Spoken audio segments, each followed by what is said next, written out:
Assalamualaikum guys, siang ini gue sedang ada di daerah Pasar Minggu. Udah waktunya makan siang. Nah, ini ada di Pondok Penyet sambal gledek Mas Dukun.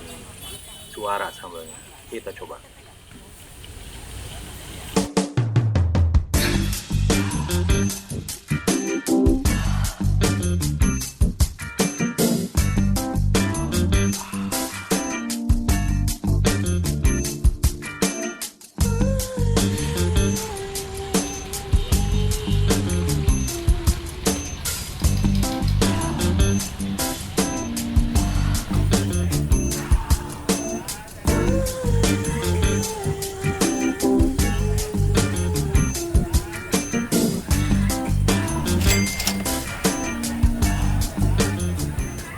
Oke, kita coba. Pesanan udah datang.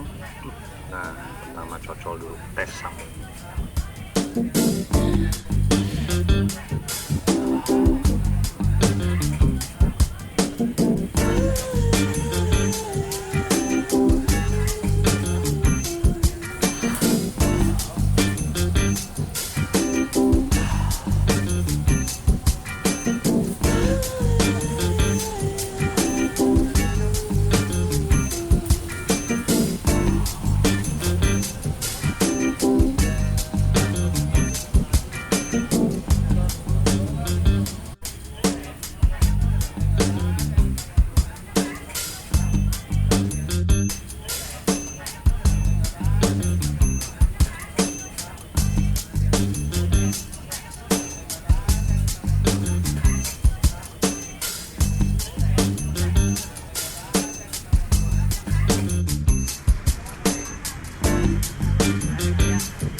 Gokil sih, ini sambalnya emang juara, emang pedesnya buat lo yang memang doyan pedes, wajib coba.